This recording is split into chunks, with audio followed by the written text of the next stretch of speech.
nowadays I think it should be easier for youth to come together Yes. and vote out these old leaders Mm-hmm.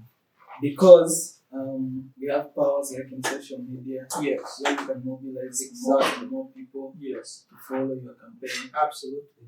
Yeah, but okay, in African Rebirth, you are calling for Africa to unite, right, Mm-hmm.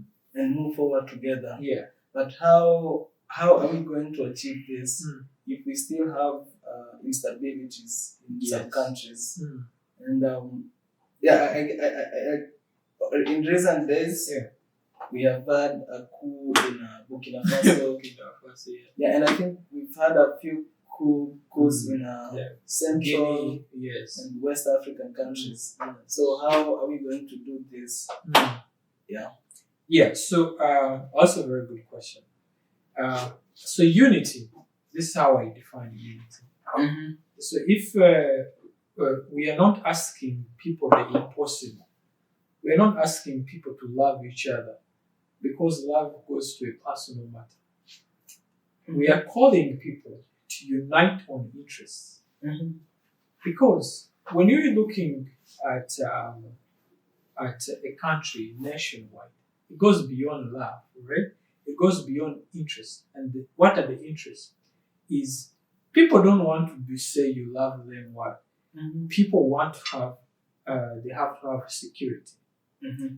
People need clean water. Mm-hmm. People need to send their kids to school. Yes. People need when they go to the hospital, they have clear bills, medicine, etc. Mm-hmm. They don't care whether you love them or not. At the end of the day, you'll be loving them because you're solving their interests. So the problem around where I say misunderstanding of unity is people have personalized it to be some sort of a love thing that I have to love my brother or what. Mm-hmm. Let's first solve the basics. Before you love me, first solve my interest. Am I assured of a better future? The young people, that's what they're asking. They are not asking to love them. Mm-hmm. They're asking that you assure them, or they see the future that it is assured. You know. So once you solve, they have an employment opportunities. You don't need to mention that you love them. They will know that you love them. So let's clarify that. So what African Rebirth is doing is not calling people to love each other. Mm-hmm. No, we are calling people to be conscious, defining interests. What are the interests? So when I go to Burkina Faso, when I go to Kenya, when I go to Rwanda, when I go to South Africa, what are the pressing issues of young people across? Mm-hmm. Lack of employment. That's number one. Mm-hmm. They are not assured of the future they are living in. And so we have to solve that. But to solving that also requires a mobilized, mindset cleansing. Mindset cleansing, like you are properly and clearly ideologically have a clear conscious of who you are, where you're going, and you want to achieve. And how do you do that? Is constant asking those questions. Mm-hmm. Why? You know, and as African Rebirth, we are creating an ecosystem where young people can ask those questions and get answers. And so there's a big intergenerational gap between the senior leaders and the young people. So what African Rebirth we do, we invite senior government, either political, business, and civil society from the African continent to have a dialogue on some of these key pressing issues. So young people can feel that the leader maybe cares, or he listens, or he can solve a problem. Mm-hmm. So uniting is clear defining interest. As a person of Nyerere, what do you want in life?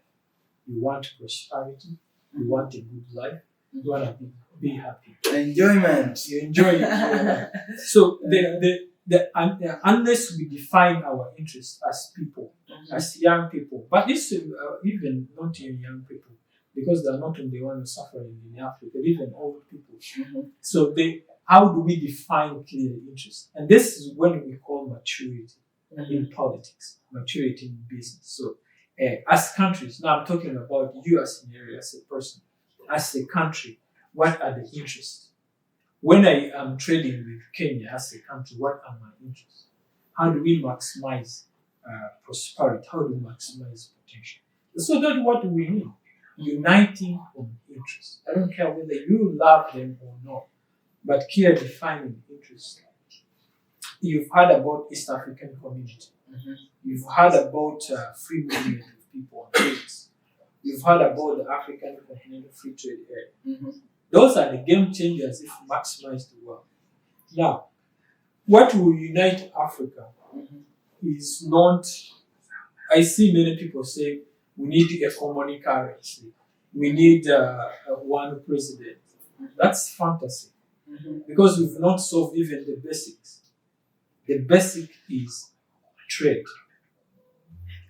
How am I going to leave Kenya, to leave like Kenya, and go to Botswana and establish my business well and I trade? How is it easy for me to move my little goods to South Africa and sell them and earn profits? So we must be clear about trade. We must clear these borders, these restrictions, these custom union tariffs. We must all of them. Why? Because when you are trading, it comes to the point of making profits.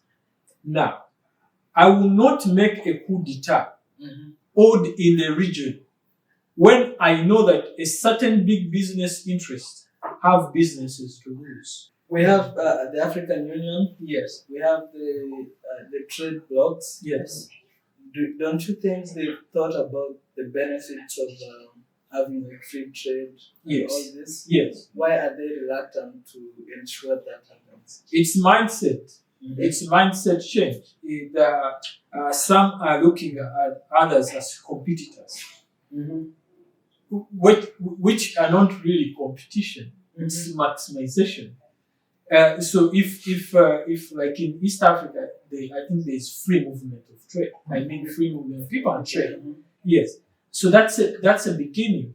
When businesses cross over each other's country, and people will have interest to protect.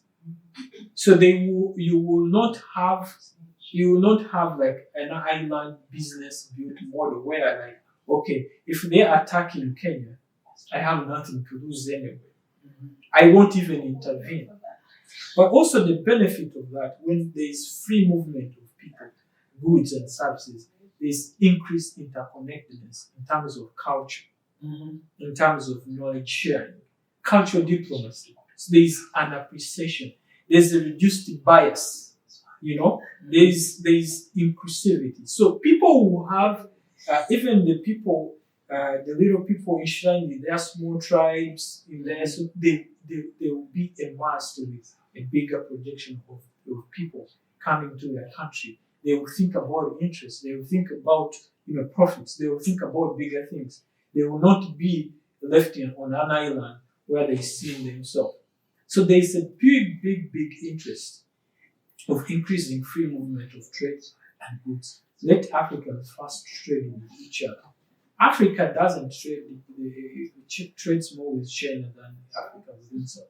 Intracontinental trade, it should be maximized. Free movement. Why would I pay a visa when I'm going to Uganda? Why would I pay a visa if you are an African? So these are things leaders should really think about and solve. It's just a mindset change. So slowly we'll move to a common currency. Then you have one president. These are real. So it's a process. It's a process, and this is being realistic, not fantasizing things. Yes. So I think that's how we can achieve unity, because if we are saying about unity, what should we unify on? Just because we are African and I'm African? No. We should unite to real interests that benefits, that are mutually beneficial to a future. That's when interests comes in. Yeah. Do you feel like when we try to talk about African uniting, there's some external forces countries outside Africa which try to fight this African unity? Of course, of course. They know that the game changes Africans uniting. And they are always going to be the best way is divide and rule. That has been a strategy from the beginning. You divide them, then you rule them. So there are going to be external forces, even inside forces. Not every African wants African unity. There's someone That's a reality. There's someone benefiting from the disunity. So we must be alive to that idea that not everyone wants African unity because there are beneficiaries that are benefiting out of division. So we're gonna know who are those. First of all, do we have a profile of them? Do we know them? And then how do we go about it? Geopolitics will always know Africa is always and has always been the powerhouse of the world. Powerhouse in terms of food, powerhouse in terms of young people, powerhouse in its human resource, like you said, young people, natural resource. So all this, international, chain of trade and commerce and everything, the destination has always been Africa, the source. So if Congo, for example, let me give you an example. If Congo we unite around Congo, and we own Congo, and we make Congo our regional industrial hub for Africa. These iPhones we own and the computers, it will make so hard for them. It will be more expensive to acquire the chips they use, the mineral they use. So they will pay more expensive things. But right now, if when there is a conflict, planes just go fly and bring them at zero cost. And they make abnormal profits. And so this does not benefit. Doesn't benefit. So they are going to be always external forces. They are going to stop or distort. But here, enough is enough. There is end to everything. I think now we know things. We know where we're going. We know how the political, and that's why I call people to really study politics and don't look at things literally, like literal things happening. No, things happen for a reason, and there are always forces behind it. And so I think there are all forces, but enough is enough. We need, and that's why young people come in, and that's why we champion. We teach diplomacy, we teach entrepreneurship, we teach peace building and leadership as the 4 principles that young people should know all about